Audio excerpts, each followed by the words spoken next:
Hello, it's Michelle Roth of Birdair, and we're here with Nic Goldsmith, the founding director of Lightweight Structures Group at TY Lin, formerly FTL Design and Engineering Studio, based here in New York City, as part of the Birdair Architectural Icons Tour.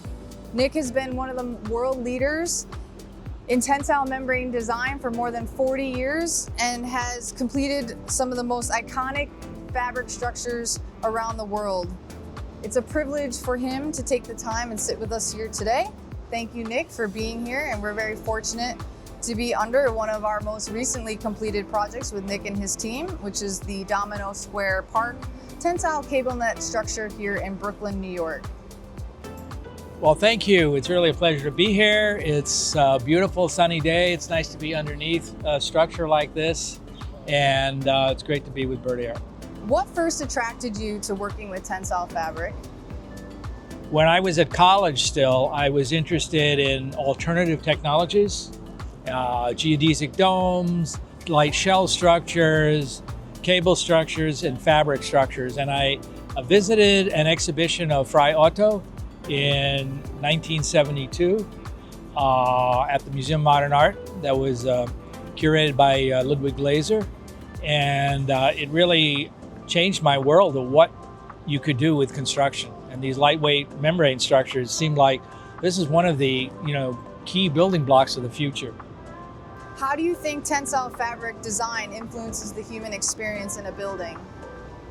Yeah, it's a really subtle influence. I mean, people look at tensile structures, and because you're using pre-stress and tension rather than compression, there's kind of a lightness to it. You look up and you see, oh, wow, where is it? How is it held up?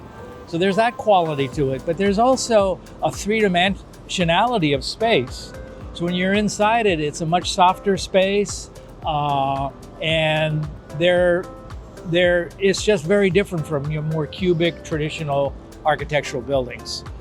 There's a sense of that kind of a lot of structures, especially when you're using hyperbolic, parabolic structures, there's always a quality of it leaving, of the space is going out somewhere else. So there's a sort of continuity and relationship to the outside that a lot of buildings don't have. They're not sort of like built like, Right. Sort of the way traditional sort of dwellings might be built. What was your reasoning behind using tensile fabric here at Domino Square? Well, here we basically had a multi-purpose structure. So during the winter, this becomes an ice skating area, and there are lights that are permanent. And during the summer, there's performances, there people hang out like we are. Right. You need shade. It's really hot. Today it's in the 80s, right? This provides a really nice environment to be underneath.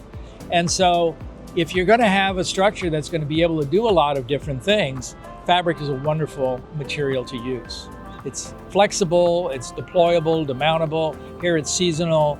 It has those qualities. And the crew themselves set this thing up in basically a couple days. What was it like to work with Birdair on this particular project at Domino Square? Well, I've had good experiences with Birdair for a long time. I think the first project I did was with Wally Bird back in the 1980s. This was a real seamless project. It was great from the start. We got good input on basically the installation, how it can be put up, etc.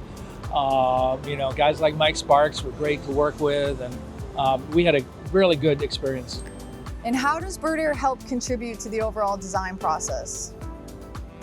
It contributes in a lot of different ways. With our firm, since we know basically detailing and how to build this stuff and how to make it, etc., it's probably a little bit different than maybe other types of relationships.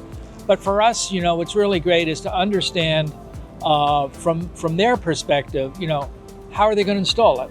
What's the means and methods? Maybe if we use this type of approach, we can save some money.